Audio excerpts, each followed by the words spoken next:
Hi, my name is Susan and I am so excited to be a part of this DIY challenge. This challenge is hosted by Heidi Sumball and she's an amazing crafter. I love her stuff. She can take nothing and make something beautiful out of it. And it is so sweet of her to give newbies such as myself a chance to be seen. I haven't been doing this but a couple of weeks now, so I'm just excited to get a chance. And she is so sweet to give us that chance. I will link her page down below, as well as the playlist for the other ladies who will be participating in this challenge. The challenge today is something that we love, and what I love is Farmhouse. I loved it even before it was popular. I've always loved the cows and the chickens and the pigs and the ducks, and so I'm excited to be able to do this challenge. If you like this content, please hit that subscribe button and ring that bell to get notifications and hit that thumbs up button. So without further ado, let's get started.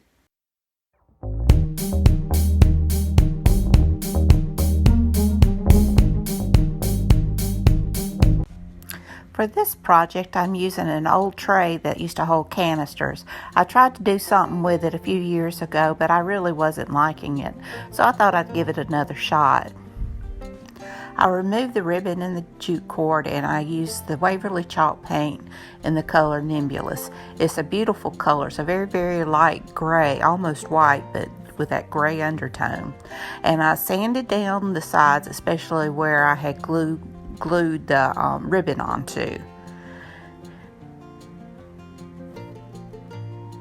It took about 2 coats to give it good coverage.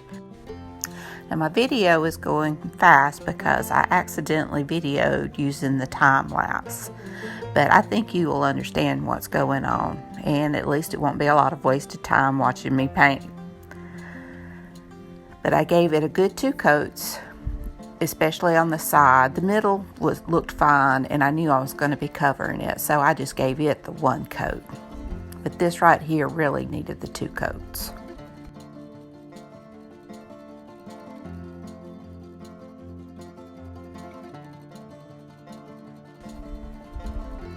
And I dried it using my hair dryer between the coats.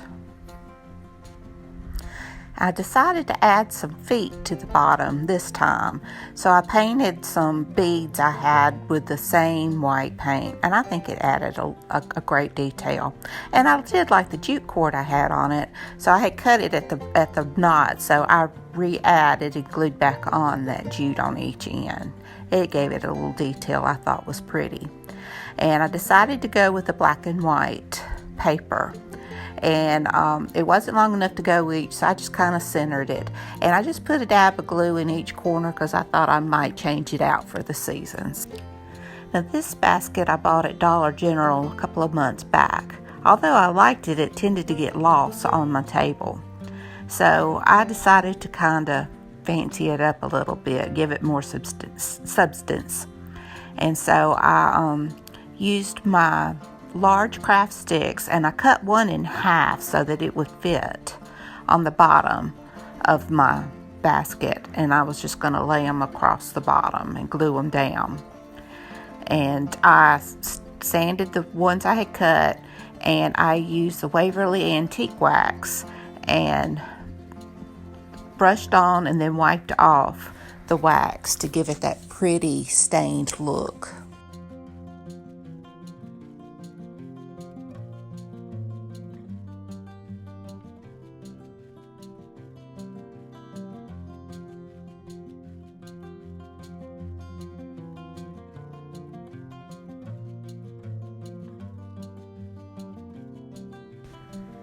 After they dried, I lined up my sticks on the bottom, and I used the half on each end. And each section I started gluing them at the front and at the top and bottom. And I did the left section first, then I did the right section, and then I did the middle to try to make it all even out. And I thought it gave it a great look. I mean, it really added a lot to the basket, I thought.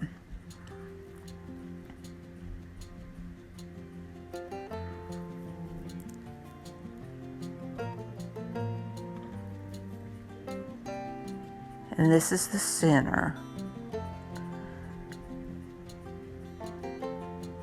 Excuse my elbow. Again. And I glued it from the bottom as well at the where it intersected the metal part of the basket.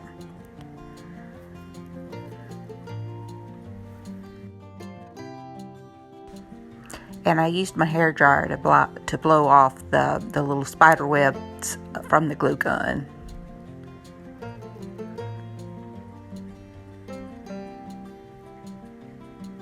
And then I had this ribbon from Dollar Tree, and I thought it would look pretty to go around.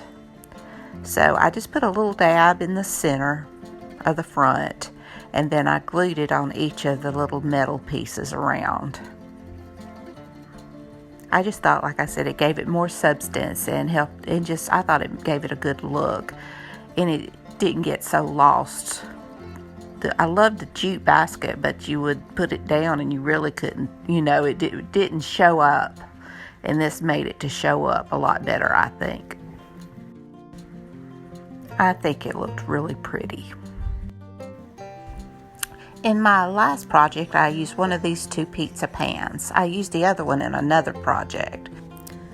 And using my Cricut, I got this image from Geeks SVGs. And I cut it and then I weeded it. When you have a lot of extra vinyl, you have to kind of cut away so that it doesn't stick to everything. I really enjoy using my Cricut, but if you don't have a Cricut, you could get you any kind of image and just decoupage instead of what I'll be doing, which is using the vinyl. This image took a little while to weed, but I'm one of those people who like to weed. I get the satisfaction of seeing the image come out, and I do love the mandala type images that they have, and to me weeding is just kind of therapeutic. You get in your zone.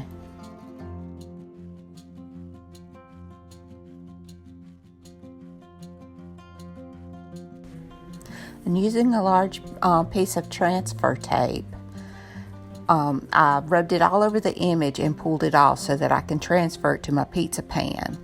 And my pizza pan I had painted white. I had spray painted it, and I just centered it and laid it on top, and then just rubbed it off and pulled off my transfer tape.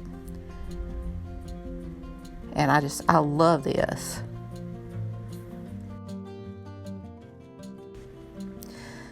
And then to give it sort of an enameled look, I took a black Sharpie and went around the edges.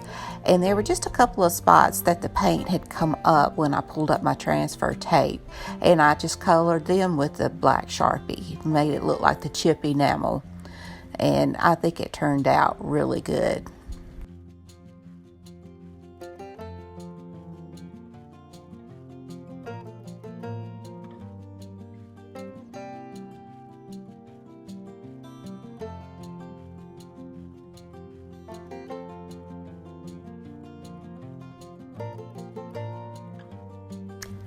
And I cut off a small piece of chenille stem and glued it to the back for my hanger. And this is what my projects look like once I got done. This is my tray. I think they turned out so pretty. My cat liked them too.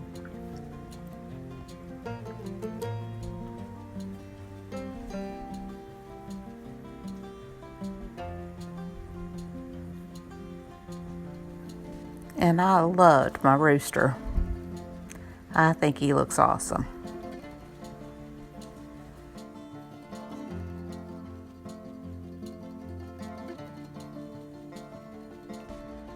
And I'm very pleased with how my tray turned out. I think it shows up a lot better. And I think it's more useful this way too.